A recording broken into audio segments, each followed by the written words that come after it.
Hello again. Thank you all for coming out on a Sunday afternoon. Still hot, not quite as hot as it has been. So thank you all for being the stalwarts and showing up for this last in the little lecture series of 2025. Our last, it's wild to be able to say how many good writers we've had in this series. One of the things that this year's series has really brought home to me is how many fantastic writers I'm lucky enough to know. And there are so many more. We could have filled this series 5 or 6 times over. There just wasn't the space. But we're particularly happy today because the first lecture that I gave, or the first event that we had in the series, I talked about how West Virginia writing is kind of opening up. It's part of a bigger world. It's part of a bigger set of communities. There's more diversity to it.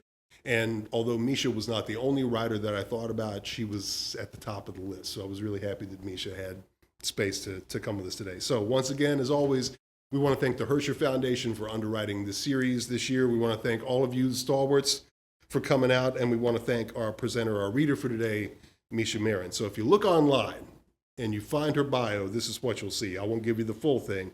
It's very extensive, but you'll find out that Mesha Maren is the author of the novels Sugar Run, Perpetual West, and her most recent one, Shae, out from Algonquin Books. Her short stories and essays can be read, among other places, in Tin House, the Oxford American, The Guardian, Crazy Horse, any number of other publications.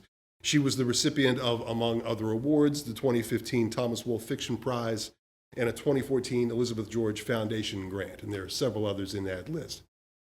She is currently an associate professor of the practice of English at Duke University, and in and around all the other stuff she does, spends a lot of time in Alderson, West Virginia, which is where her roots are. That's what the bio will tell you. Here's what the bio won't tell you. The thing that I really admire about Mesha is, we talk about the betwixt and the between, the liminal spaces. Characters, not all authors do this, but a lot of really interesting writers will examine characters who are leaving one thing and they're on their way to something else. And in between, there's this period of uncertainty where they have to let go of what they had or what they were before. And they're about to get to the thing that they are going to be or have. But in between, there's a space where they're kind of floating. And not all authors do this, but the authors who do have a lot to say about the betwixt and the between spaces, the liminal spaces that we all find ourselves inhabiting. And I don't know of any writer that I personally know who does that any better than Mesha. She's just fantastic at it and really lives in that area of uncertainty and longing and want and getting from one place to another. And in the current conditions, what could be more valuable? I'd like to thank you all for coming out this afternoon, and I'd like to thank our reader, Mesha Maren. Come on out, Mesha. Thank you.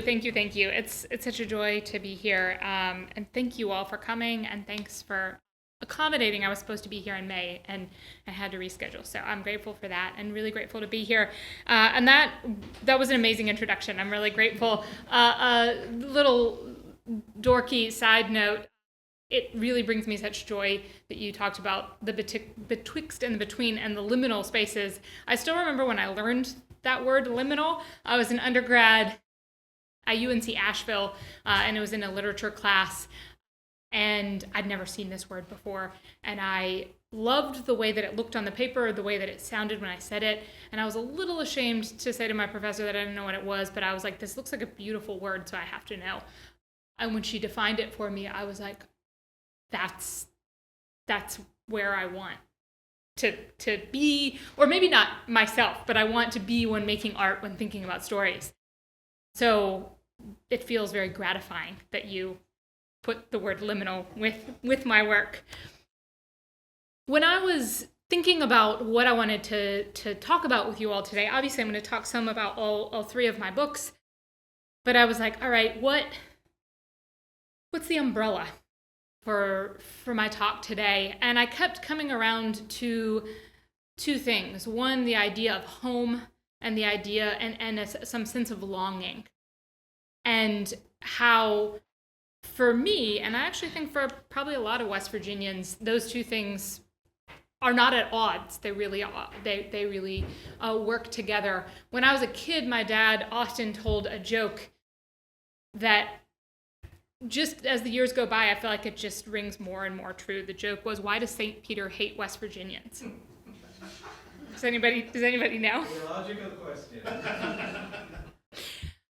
We get up to the pearly gates and we always want to turn around and go back home.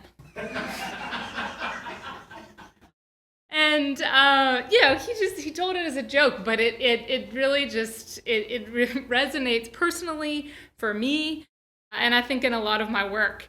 And we're not, as West Virginians, we're not the only people who are obsessed with home, of course. But I think we do have a particularly deep relationship to that. And it is rich in the literature of West Virginia and of Appalachia. And I agree entirely that like Appalachian and West Virginia literature is kind of opening up. Maybe more people are finding out about it, and there is, it's shifting, but it is that sense of home and the specificity of place, I think, that actually makes it, not only makes it special, but makes it something that people who've never been to West Virginia, who will never be to West Virginia, who never thought to care about West Virginia, it makes it accessible to them, actually, the more specific that it is. I hate to use my phone during something like this, but I'm going to pull it out for a second to read a quote that a friend of mine, who actually is working on, he's a filmmaker who's working on an adaptation of my first book, Sugar Run. We talk a lot about regionalism and the kind of the negative aspects of it, but also the positives. And he sent me this the other day. Dr. Ben Braddock said, one big reason for the disappearance of the great American novel, which we can argue all day long about whether or not it's disappearing, but he says the disappearance of the great American novel and why the South was the last place it disappeared from is that there needs to be regional idioms, styles, manners, and traditions sufficiently strong to produce material worthy of an American novel, and that has largely disappeared in the Great Flattening. And I think there is something true here of like, at least when I think about the books that I love reading and the books that I'm drawn to write, it is the universal, but it's the universal through the specific. It's the hyper-specific. It is that sense, very specific sense of home, of place, of longing for something. And it's through that I may be able to express something larger. And this is, as I said, not just something that's specific to West Virginians. It's something that's been in literature, for ages. I came across this other quote the other day that's about the Odyssey. And how you might be able to read the Odyssey as a literature of longing for home. And the wheel started spinning in my head of, oh, right, this is one of those themes, one of those aspects that's been around forever. And that's why it resonates, whether or not I'm talking about the specific 13 acres on top of Muddy Creek Mountain that I grew up loving, that I'm drawn back to, or whether we're talking about Odysseus.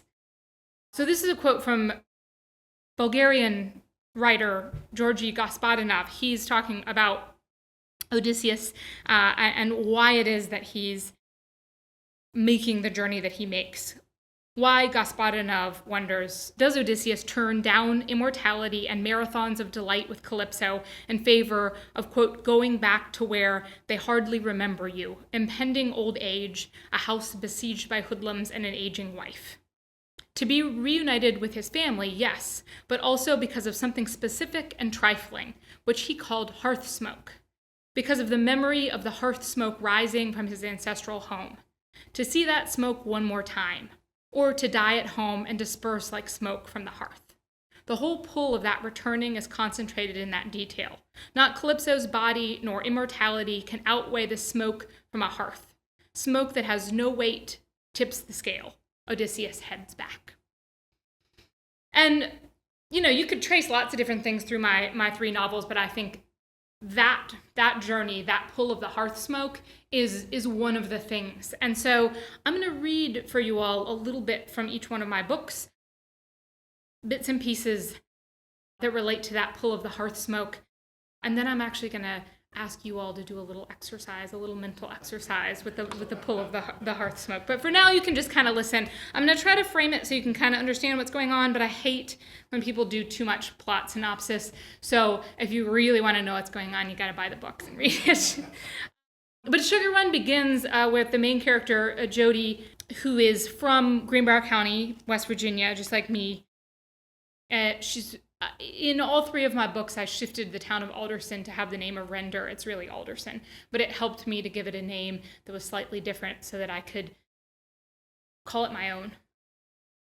And Jody is from Render, Alderson, but she's been in prison for 18 years in northern Georgia. And so she has been in the southern tail of the Appalachian Mountains, but she was unaware of that. She was in a prison. She was transported there in a transport van and didn't realize that. So we start with her here the day of her release. Literally, she's at the doorway.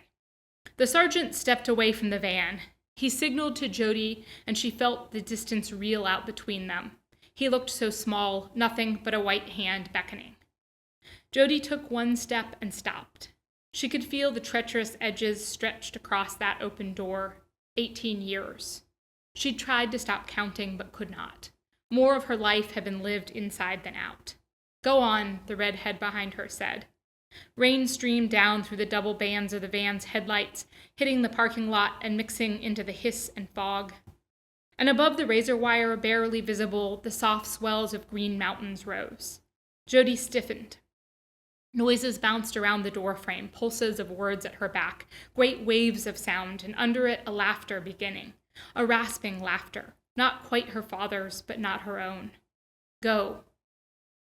A hand slapped her shoulder and Jody broke free. She ran, soaked wet and 2 seconds flat. She ran, and all she saw were those mountains. 18 years at Jackson, and she never knew she was living in the mountains. From the exercise yard, she had seen only what was straight above, a sometimes gray, sometimes blue rectangular lid of sky. Mountains were a dream that had ended when the judge said life in prison. Mountains were far off, West Virginia, home. And so then Jody sets off in a slightly circuitous way to get back to her mountains, to get back to southern West Virginia. And we'll pick up here with her when she does arrive. By the time she arrives, she has a girlfriend with several young sons in tow and the brother of her ex-girlfriend. And they're all arriving at, Jody had a grandmother named Effie who had a piece of land up on Muddy Creek Mountain. Spoiler, that piece of land is the land I grew up on. But here we have them arriving, and Jody is seeing it for the first time in 18 years. Effie's land was ripe with disuse. The Chevette could barely fit into the mouth of the lane, clogged as it was with multiflora rose and goldenrod. We'll walk from here, Jody said, opening the car door to the smell of honeysuckle and a darker fungus scent. Up ahead, the contours of the road were visible in a ghostly way under the swells of Jimson weed. It was a little like looking back and forth between a much younger photograph of a woman and her now aging face. The bone structure was still there, but the surface had all but completely changed. Watch out for snakes, Ricky's voice boomed at Jody's back. I want to see a snake, Donnie said. Jody quickened her pace, her head buzzing with worry as she came around the bend, and then there it was, the little off-kilter cabin with the metal roof curling up from the frame. Jody didn't realize she'd been holding her breath until she let it out and took off running, Greenbrier vines snatching at her jeans as she rushed forward, expecting every moment for it all to ghost off into a dream. Time did not separate here. The past ran parallel, and you could catch a glimpse if you turned quickly enough. 19 years ago, she left the cabin in the paling light of the gray-green storm clouds receding through the dirt-smudged glass of a rear windshield. For all those years, the hologram danced. But now it was real, the porch creaking under her feet, the front door open, a slice of light pointing across the pine floorboard straight to the cast-iron wood stove. The window above the sink was shattered, triangles of glass still clinging to the frame, and on the back wall a rack of copper pots hung untouched. Jody stepped inside, dry leaves and acorns crunching underfoot. She moved slowly toward the kitchen table, that unforgettable oak slab with the heart of the tree running down the center in a single stripe. 3 chairs were set on each side, pushed back at an angle, as if a card party had just ended. She opened the china cabinet, and pale moths lifted up from among the cups and flapped blindly against her face. A calendar hung on the wall, December 2002, Jody's 13th year in Jackson. It featured a blonde girl with boobs bursting out of a camo hunting shirt. This was the only sign that anyone had been inside since Effie died back in '88. And then shortly after that, after reuniting with the land in the cabin, Jody realizes that the land no longer belongs to her family. that it had been sold to a man from Florida. And so she goes to explore the land behind the cabin, but this time with the knowledge that it does not belong to her. That evening, after she got Miranda and Ricky and the boys settled in the cabin, Jody walked Effie's land with the new knowledge that it no longer belonged to her. Ron Leonard's began to take form in her mind. Green polo shirt, that's the man who bought the land. Green polo shirt on a stocky Floridian body, round face, a little like the KFC Colonel. No, not like that, more sinister, well-oiled, well-sunned.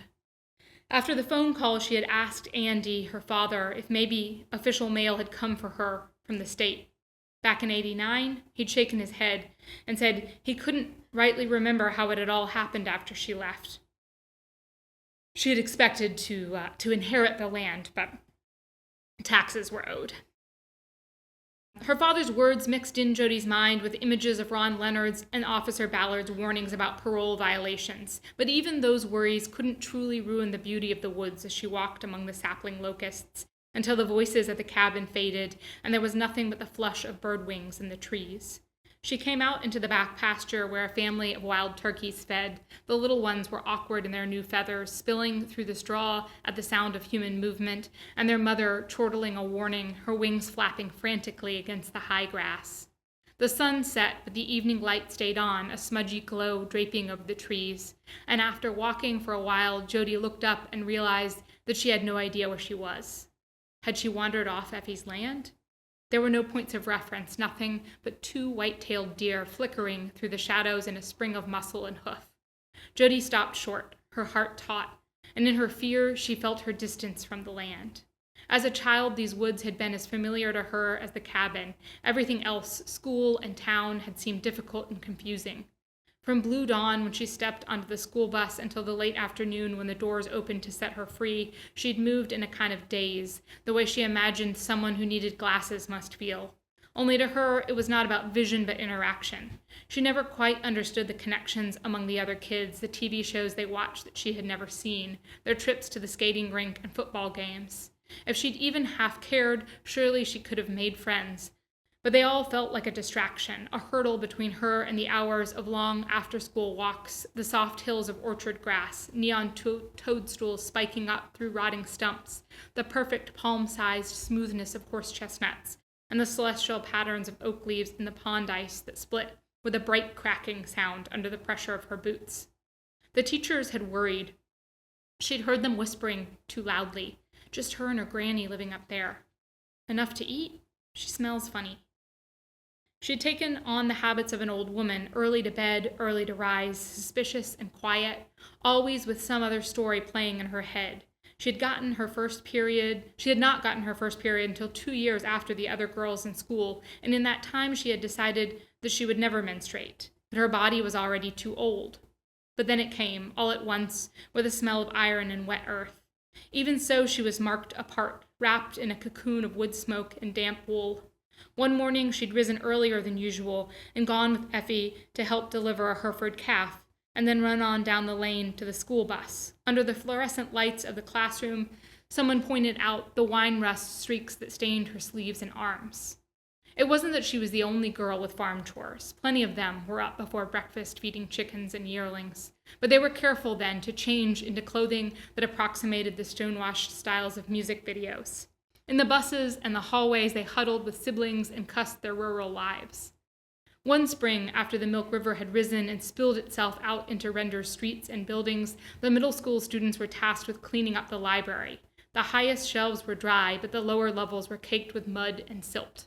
In the back corner, Jody found a swollen collection of Tennyson poems splayed open to the Lady of Shalott. She'd wiped the sand away and read about the solitary woman who from her tower room captured the lushness of the world around her, long fields of barley and of rye that clothe the world and meet the sky. Little breezes dusk and shiver, unhailed the shallop flitteth, silken-sailed, skimming down to Camelot. Until one day a man came along and ruptured the lady's simple life. Something ecstatic entered Jody as she read those words, some quicksilver reflection of self she had never experienced before. She tore the pages from the book and carried them with her. chanting the phrases under her breath as she paced the concrete halls of school and the pine needle paths of Effie's land. It was not just the slick imagery of the natural world that made her ache in a sing-song, melancholic way, though the descriptions of how the sun came dazzling through the leaves and the stormy east wind straining and the pale yellow woods waning could captivate her for hours. It was more than that, though. It was about being hidden right in the middle of things, with a sucking hunger inside. It summed up everything Jodi felt, but she could not name. Everything in her high-strung teenage heart. Tennyson was writing about her, she thought. A bowshot from her bower eaves, he rode between the barley sheaves. She ached for someone to enter her life like that and shatter all the simple things that had once satisfied her.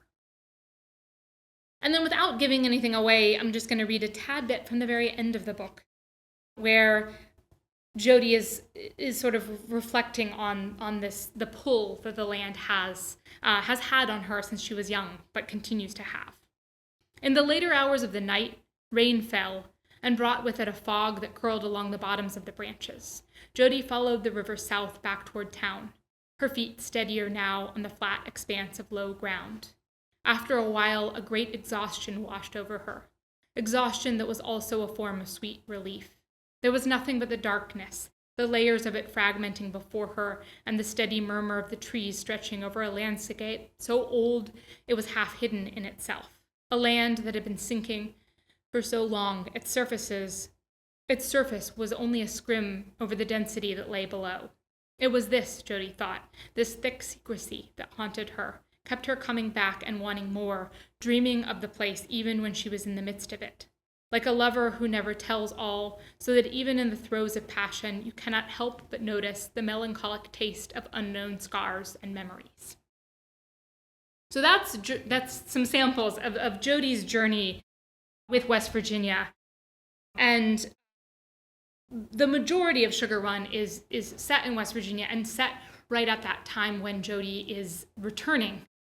And for me, when I was writing the book, so I grew up in southern West Virginia and lived here until I was 18, and then spent some time in North Carolina. And then when I started writing Sugar Run, I was living in Iowa City. My husband was in graduate school, and I accompanied him there. And I had never spent a significant amount of time that far from West Virginia or in a landscape that felt so different. North Carolina is different. Western North Carolina is quite different than West Virginia, but not in the way that Iowa is, right?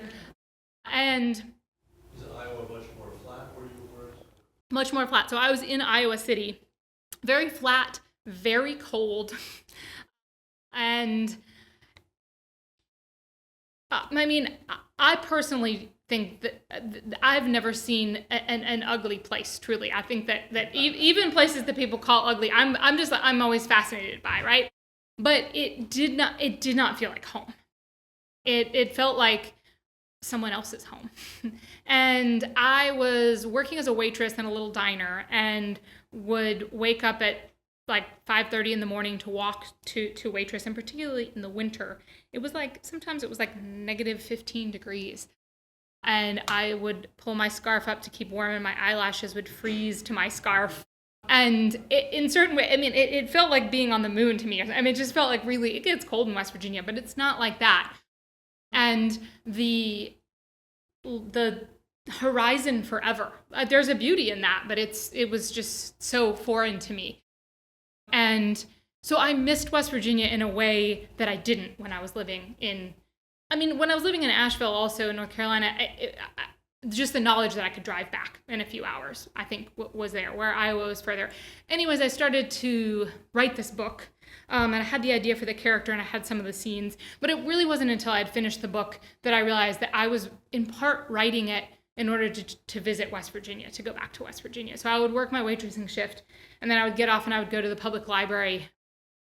And I think because it was during the time period when I started writing it was so cold in Iowa, it was so flat and white, I was drawn to writing about West Virginia in the summertime. And so a lot of the book is this kind of like lush. When I think about it now, I'm like, I got to go to this study room in the library and spend hours just thinking in minutia about what West Virginia smells like, feels like in the summertime.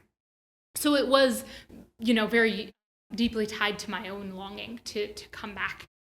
And then I did come back to West Virginia. My husband finished grad school, we moved back here, and that's when I started working on my second book, Perpetual West, which does have ties to West Virginia, but of my 3 books is the book that has the least part of it set in West Virginia. And I wasn't doing this on purpose, but I think partially I was in West Virginia again throughout the years when I was writing this. And so I started to have a sort of longing in a different direction. And I had spent some months on the US-Mexico border when I was in my very early 20s. And that area right there, El Paso, Juarez, captured my imagination. It again, also similar to Iowa, looks very, very different than West Virginia. But for some reason, psychically, I almost want to say spiritually, that area felt like West Virginia to me. For some reason, like that. Felt like home. It felt like home. And I think part of it is that, while I hate to even bring it up, we all know that people have impressions of West Virginia, often negative ones. I didn't think about it much at all until I left West Virginia. And then I would find myself kind of surprised at the reactions that people would have when I would tell them where I was from. I was naive. I was a 19-year-old kid, and I loved where I was from. And so I was naive that people would have negative. But that area there, northern Mexico, the southern Texas border, has a similar, the people who live there love it so much, and part of their love is tied up in people's negative impressions of it.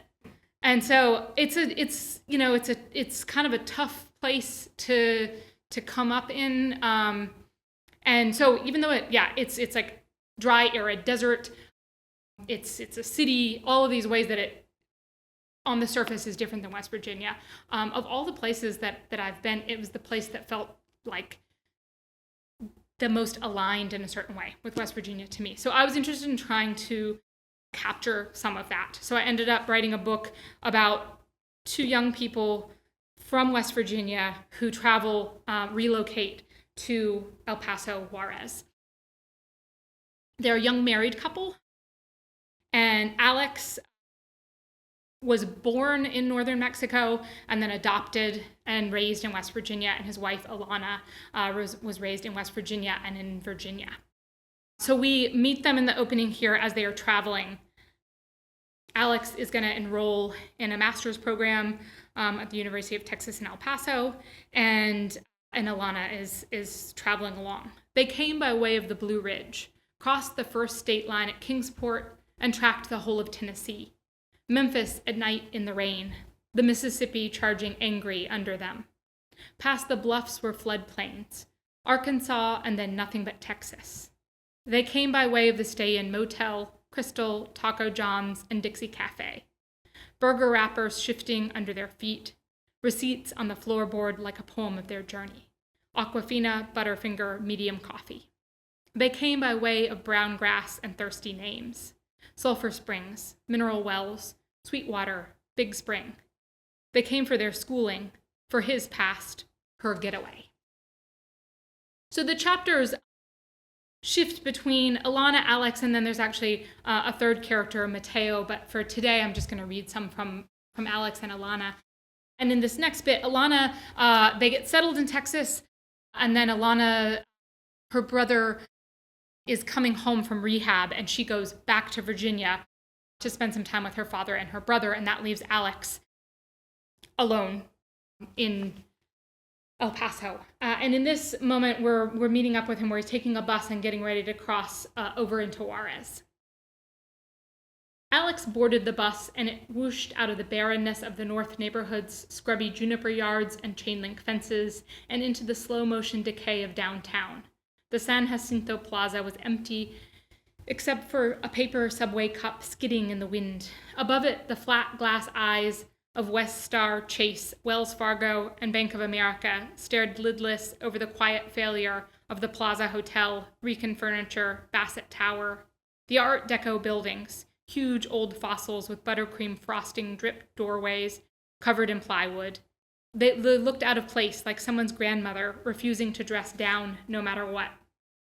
South of Paisano Drive, the city shifted and came awake. Sidewalks busy with families, bicycles, young couples, girls in puffy winter coats and red lipstick, warehouses with their metal gates rolled back and goods spilling out into the street. A bustle that Alex could only associate with flea markets he'd known in West Virginia. Everything $1, perfumeria, house of beauty, sexy jeans, toda boda, best brands now, Annie's Casa de Fashion, trajes de señora, vestidos de fiesta, and the warm yellow interiors of cafes with handwritten signs, gorditas, burritos, french fry, consome de pollo, chicharrón.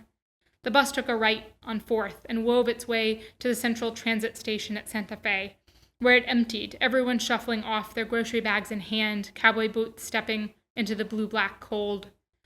Months after moving here, it still thrilled Alex how he visually fit in. He could feel eyes on his skin and how they glanced off, slid, and kept right on moving. He walked toward the border with no second looks. Of course, when he opened his mouth, everything changed. His accent was not right, and the interaction would shift. But that discomfort felt deserved. Maybe not deserved, but useful.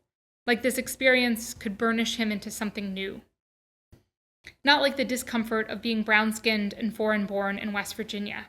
Alana didn't understand why he wanted to spend so much time in Juarez when El Paso was full of people who looked like him, Mexican, but didn't speak perfect Spanish. It was the friction that he liked, though. He couldn't pick up where he had left off as an infant. No, of course not. He would never be Mexican like that, but here in Juarez, he felt he was being etched into a more precise version of himself. Instead of carrying around with him the face of a country and people he did not know, he was joining himself here. Not finding himself, that was stupid and cheesy. No, he was joining himself. Back at Hall College in Virginia, he'd had to answer over and over again the question, where are you from? And each time, even before he could finish saying Render, West Virginia, his teachers, classmates, acquaintances would interrupt with, no, where are you really from? As if he were tricking them, lying and playing some sort of joke. If he said, I don't remember Mexico, not even a little bit, he was met with a snort, a laugh, a shrug. At the Puente Santa Fe, he dropped his quarter into the turnstile, 25 cents to leave the USA, 10 cents to return. The vendors on the bridge were selling knit hats, toboggans they were called back in West Virginia, but no one ever understood what he meant when he said that here. Gloves, newspapers, sodas, and one enterprising woman propped up under a no vendedores sign with a huge thermos of coffee and a stack of styrofoam cups.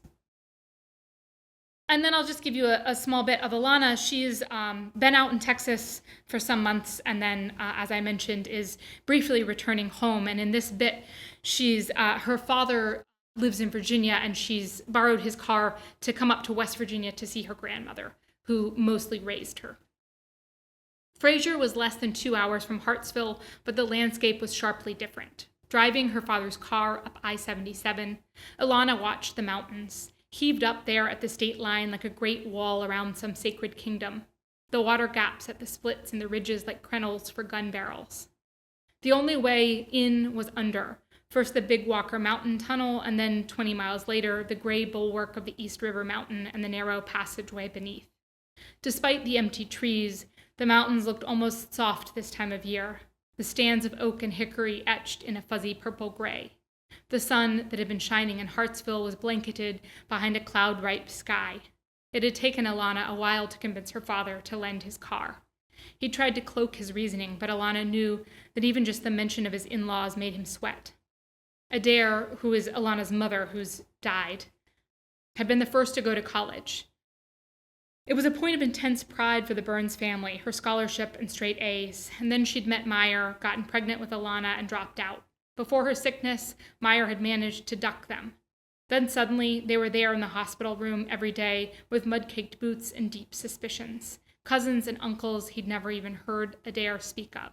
They vehemently supported her choice to refuse treatment. She was pregnant with Alana's younger brother when she got a leukemia diagnosis. After her death, Meyer hadn't wanted Alana to live with Dulcie, her grandmother. But Simon was in the NICU in Roanoke, and Meyer was traveling back and forth for work, and so she'd stayed in West Virginia until she was old enough for kindergarten. The Burns family land was a cleft that ran down the backside of Bethlehem Mountain toward the Milk River and Route 63.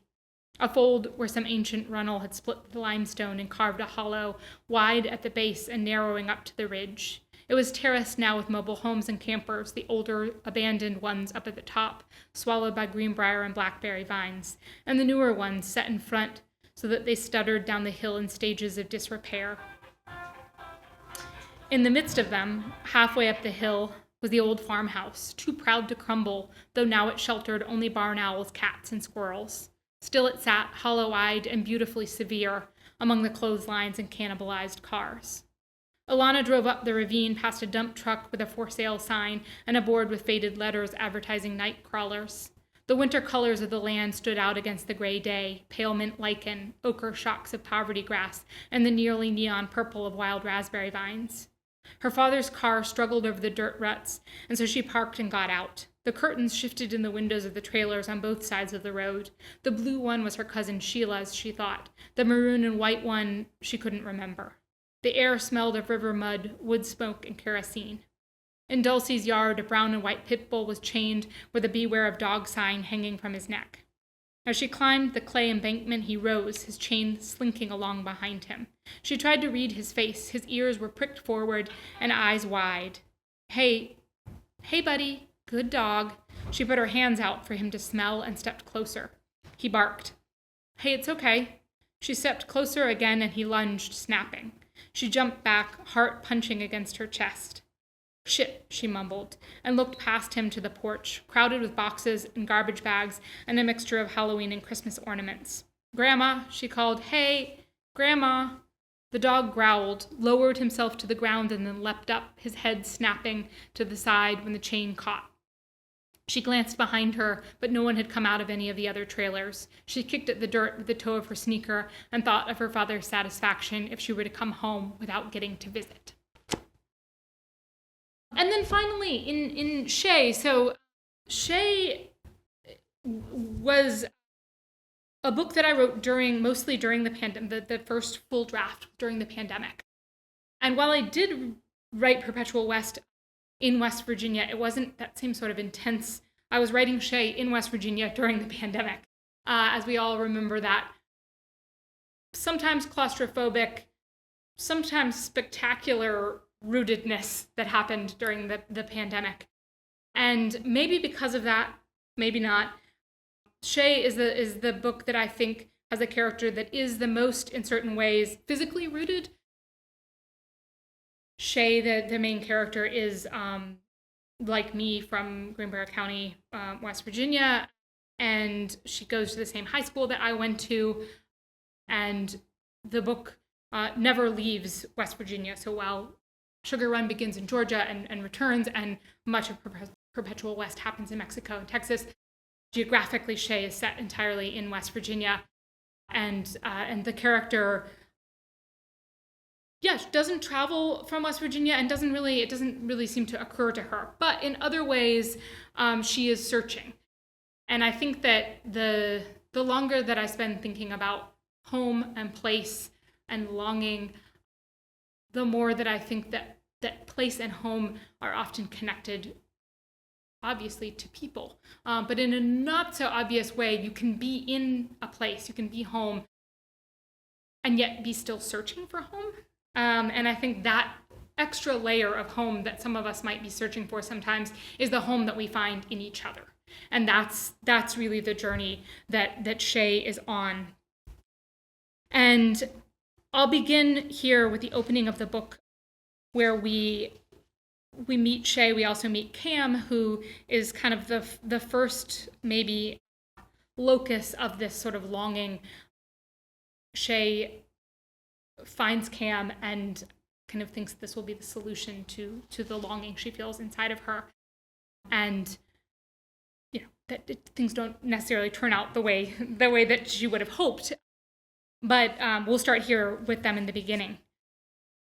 We never have agreed on when we first met. Cam always said July jungle gym, but I only ever saw August bus hall. I thought it meant something deeply bad, the fact that we don't remember it the same way. But sometimes now I picture Cam's version, and it feels more real. I can smell the rain on the concrete, The way it fuzzes up the air, the heat turning the rain into steam. It smells like sulfur, too, out on the football field. Sulfur and black powder, the ground charred from last night's fireworks. In Cam's version, I imagine her ride down from Mingo after her mom's funeral. All the little, tiny, nothing towns, and the twists and turns of Route 52. I can see her grandpa driving slow. At that rate, it must have taken them all day to get to Greenbrier County.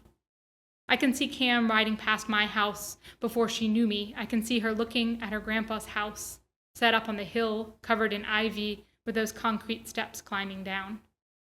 I see her watching the fireworks out the front windows that night, the explosions shaking the thin panes. Or maybe she was standing on the porch. I can see her coming across the field the next afternoon, the smell of explosives thick in her nose. I see her see me. Only it's not me yet. It's just a brown-haired girl on top of the jungle gym. I went to school almost every day that summer with Mom, who was cooking for the free lunch program, making meals for the kids who were real poor with no food at home. I helped her prep, opening cans of pork and beans bigger than my own head. And then while they served them, I went out and read books on the top of the jungle gym. Cam claims that we talked that day, but I can't see our conversation, not from my memory, at least. I can hear our voices, sort of. Cam asking about the old brick high school where she thought she'd be enrolled in a month. Me telling her it was closed, telling her how they bused us to Fairleigh now. I can hear us, but I can't see anything because I can't believe I could have seen Cam before that moment, that August in bus hall. I guess what I'm saying is I can't believe I could have seen her and forgotten. In my version, I remember her walking into the Greenbrier East gym in her tulle t-shirt, head thrown back. Her shirt was long and baggy, almost to her knees, and under it she wore black, off-brand Jinko-style jeans. Her blonde hair reached her shoulders, and her nose and ears were pierced. "Hey, Mingo," somebody called from the bleachers. We were waiting for the evening buses, all of us render kids on one side and the Frankfurt ones over on the other. Mingo's a vegetarian. He only ate French fries for lunch, Troy Baldwin called. Cam already had a nickname. They were making fun, but even so, it seemed special. No one had ever even noticed me enough to give me a nickname. "Hey, bookworm," somebody might say as they brushed past, knocking my book to the ground. But that was a general category, not really a name for me specifically. "I know one kind of meat Mingo will eat," Josh McAllister said, and everybody laughed, and Cam turned and smiled. Her teeth were shoved together in the front, but it only made her more beautiful. She shook her hair back from her face, almond-shaped eyes and Cupid's bow lips. The neck of her t-shirt was stretched, and we could all see the delicate bones below her throat. As the book continues, the relationship with Cam remains central, but it does not remain in the way that Shae had hoped, as this kind of like romantic partnership. And Shae really has to kind of continue exploring how to fill this longing within her. And part of that for her is time that she spends with the landscape around her. So I'll give you all just one more moment here with Shae. At this moment, she's pregnant, and the morning sickness has been too strong for her to continue in school. So she's doing homebound schooling and has a lot of time to herself. In the mornings, the light came in through the fake stained glass in the front door and the picture window. When it snowed, the pine branches held it in layers that dropped as the sun hit each one. I'd lay there and listen to them slough off like big sighs, and the little birds chittering and screeching. I had a bucket for barfing in, but I tried hard not to use it too much, because then I'd have to get up and go empty it or lay there with the stink. When I felt my stomach bunching, I'd look at the ceiling and focus on the water stain that looked like a miniature diving board. I made up a story about a girl who was famous for diving, but never could learn how to swim, so every time she dove, somebody had to come save her. If my stomach kept at it, I'd turn and grip the couch and concentrate on the carved wood. There were grooves dug into it that wound around and around in long curly queues. I'd trace them with my finger and make pretend that they were roads to a secret kingdom. If you don't know anything, they look like a maze, but you'd never make it anywhere. But if you knew the secret, they'd lead you to a land of endless blue fields, soft and rich and ready for harvest. And out beyond the fields, there was a river that ran dark and fast through the trees. Nobody knew where it went, and mostly nobody ever asked, because nobody wanted to leave. Sometimes I'd stand on the bank where the moss grew heavy, and I'd watch it rip by and wonder if it could carry my body all the way to the sea. When the sunbeams quit reaching through the windows, that meant it was noon or 12:30. The sun was straight up above, and I was more than halfway through my waiting. If the queasiness was gone, I'd do my worksheets. They were stupid easy. I mean, I don't know, but I wondered sometimes if they just gave all us homebound kids the same worksheets, no matter what grades we were. The only good thing that came out of homebound schooling was when Ms. Leitner gave me Wuthering Heights and My Antonia to read. I didn't tell anybody the work was too easy. I didn't tell anybody anything. I let everybody else speak. So I'm going to leave you all there. And before we open for questions, I just have, if you all will humor me, just a little exercise for you all. You can close your eyes if you want. You don't have to. But I want you all to think when I say the word home, what comes to you. It might be a building. It might be a house. It might be a field. This exercise works a little better if it is an interior space, but it could be an exterior one. So I want you to just think about the first thing that came to mind when I said that. And I want you to, if it is an interior space, I want you to walk in. I want you to note where you entered. Are you walking in the front door, the back door? Are you pushing open a window and climbing through? And I'm going to be quiet for just like 30 seconds, and I want you to walk around in that space, and I want you to notice as you go through the rooms where you're drawn to. Maybe take a little tour, but then see where you settle, where you're drawn back to. And I'll be quiet for a second, and then I'll speak again in a moment.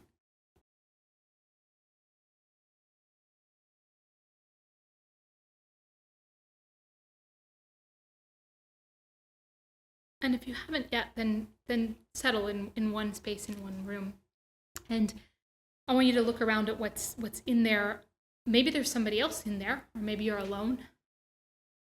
Maybe there's furniture. For me, sometimes when I do this, I'm in the kitchen, and there's a stove. And I want you to narrow it as much as you can and come to a single object. And when you do come to that object, I just want you to sit with that object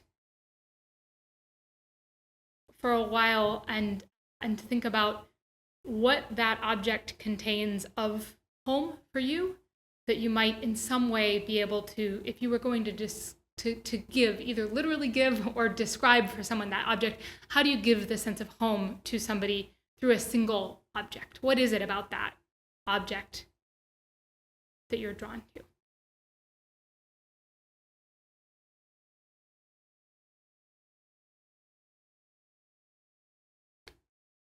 And then when we're ready, we can open our eyes and come back together. And I would personally love it if anybody wanted to share, but you absolutely don't have to. We can also bridge into questions, but if anybody does have a space or an object that you want to share, yeah.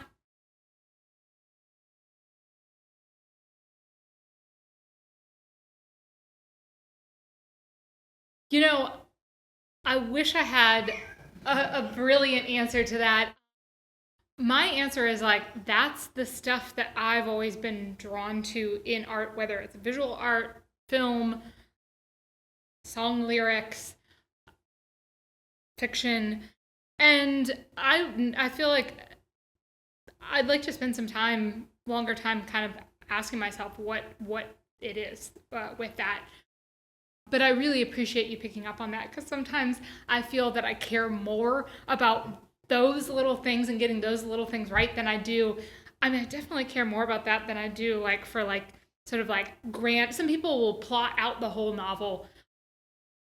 That's just not the way that I work. And I can appreciate a nice, well-plotted story, but it's the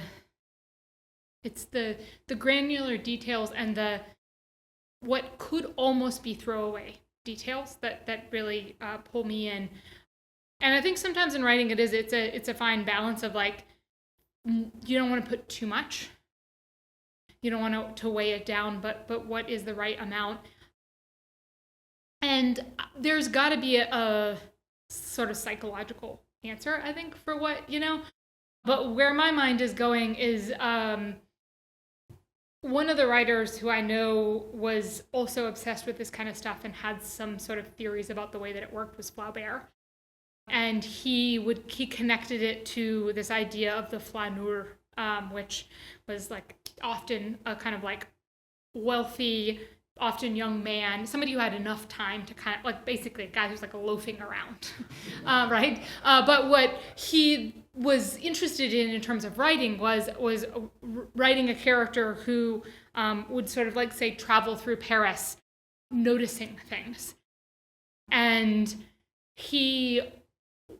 Flaubert was obsessed with getting it right, what it feels like to, say, walk down a city street and you've just passed probably 20 different sensory or like, visual or other sensory things. And writing, how do you make the reader feel that? Where if you just listed those 20 things, that doesn't do it, right? There's some other kind of magic. In fact, if you listed those 20 things, you've overwhelmed the reader. They can't take all that in, and that's it. So how do you make it feel as if, as the reader, you're walking down that street? And it is about picking.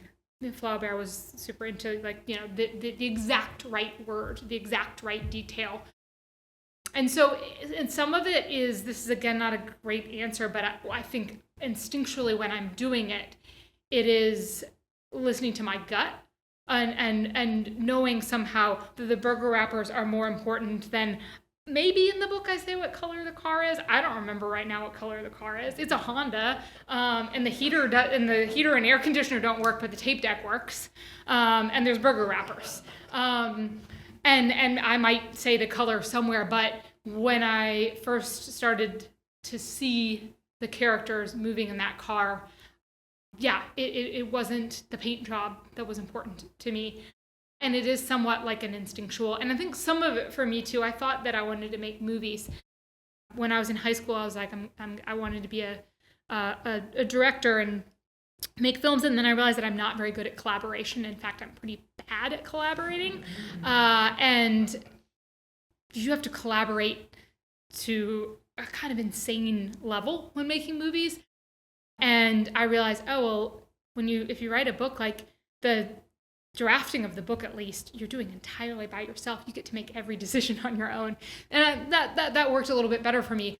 But I'm still a very, very visual person. So for all of my books, they all began with an image. And for Perpetual West, it was the two characters in the car. And I didn't know who they were at first. I didn't know what their relationship to each other was like. But I could have told you all the details about the interior of that car. And I knew there was some tension between them. And I knew they were headed towards the Mexico border.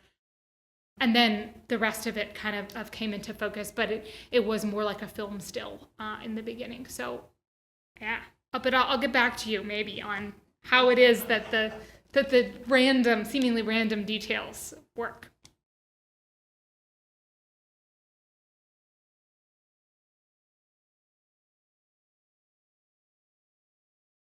Well, thank you, and I take that as a very, very big compliment, because I think it might sound funny, but I think like the like worst thing that somebody could say to me about my writing is like, oh, I saw all of the metaphorical work you were doing. Like I mean I do understand that readers, part of the joy of reading something is sort of connecting the dots in kind of larger thematic ways, but I want that to come, as you were describing, sort of through the objects, through the images, but maybe in a way that's almost like a whisper or an echo, not like a shouting at you, this is what's going on.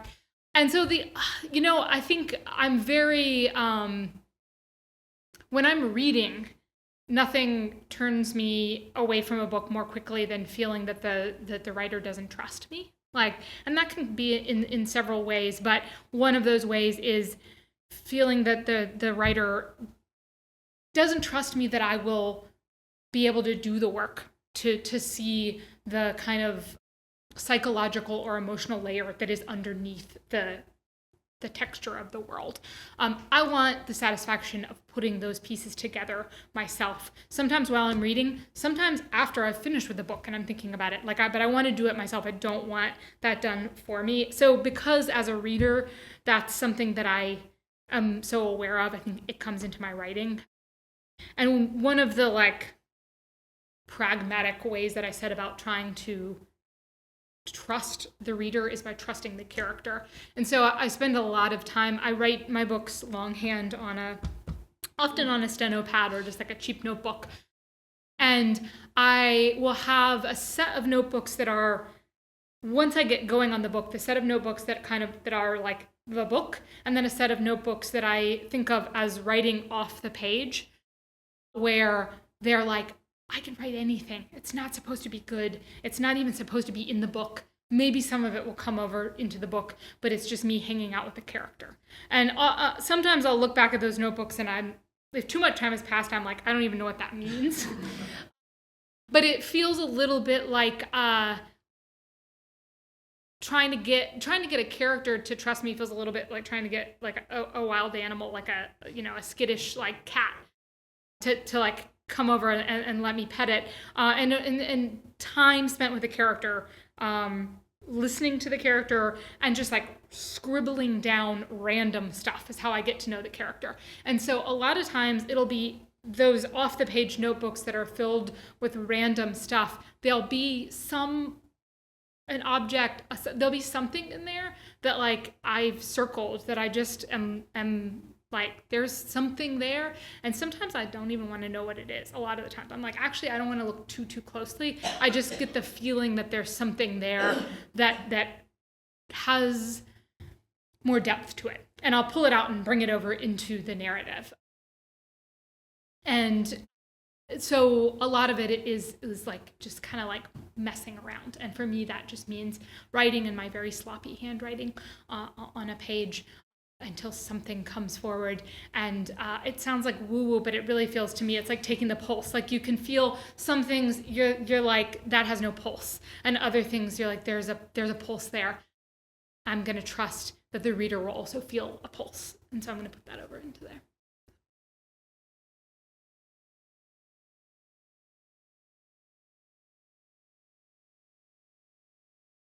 It's hard.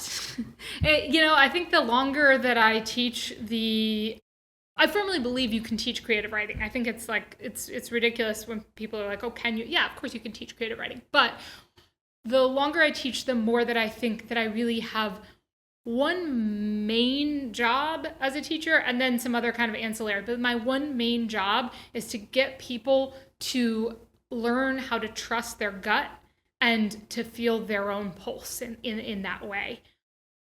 And I'm not going to be able to tell them how to find that perfect detail. I can point out to them places in their writing where I see a detail that I think is working very, very well. That can be useful, but that's sort of like, I don't know what a good analogy would be, but I feel like that's like describing the symptoms of something, but not really getting at the main thing. When I say to somebody, oh, this is a great detail, it's like, it's like a symptom of something that I'm hoping that they're going to develop a better sense for. So one of the big things that I try to focus on, and actually I never know, even when I'm teaching, how long something is. I'm really bad at judging time. So today I was like, I don't know how long this is going to take. So I had another exercise in case I was like, oh God, I'm supposed to fill 45 minutes and it's only been 15 minutes. But the other exercise, which I'll just tell you all, and you can do this on your own, that I often do with students, comes from this poet, Richard Hugo, who wrote a book called The Triggering Town.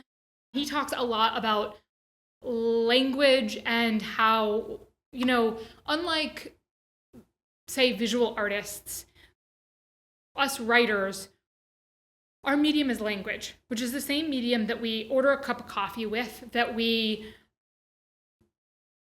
a whole range of things, right? From like, we have deep, in-depth conversations with each other using the English language, we order coffee, we also write poems or fictions, but it's all language. And so we easily, I think, can think that in writing that we're doing something that we're not quite doing. We're communicating something, but we might be communicating it more in the ordering a cup of coffee mode than we are in the mode that we hope to be reaching for kind of when we're writing literature. And I feel like, although I don't know because I'm not a visual artist, that it maybe is a little easier for like musicians or visual artists. It's very clear. You don't order a cup of coffee by picking up your trumpet. Like you know, like it's clear you're doing something else. But like, especially, you know, like I spend a lot of the day writing emails and then I'm trying to write fiction. It's easy to sort of blur them. And so I think it's very good to separate and to remember that when we're writing poems or novels or short stories, we're working with language in a very different way. And we're trying to work with language in a way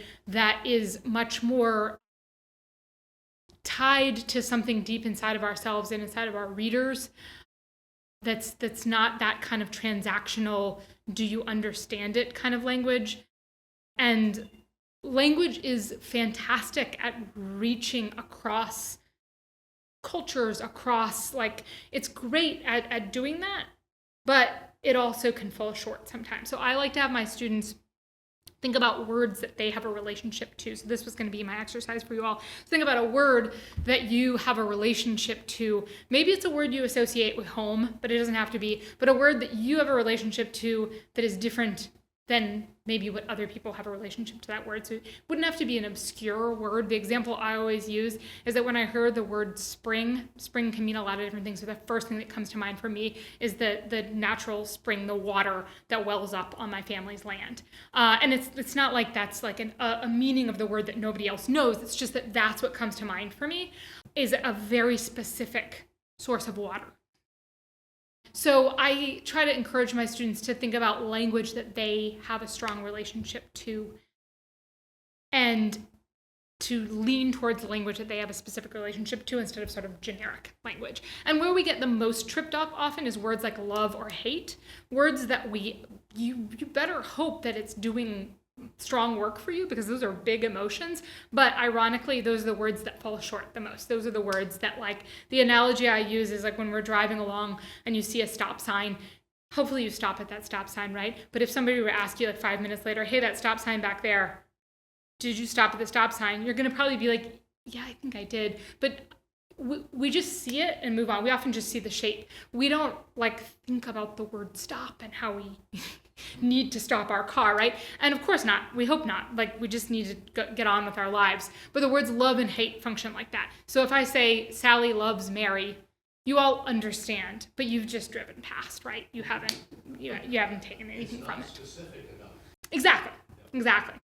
So I think that my biggest job as a teacher is to point out to students how language can fail us and then how we can try to avoid that. And we often avoid that by getting more specific and really thinking about words that evoke something for us. If they evoke something for us, then we're a little bit closer to getting them to evoke something for the reader as well.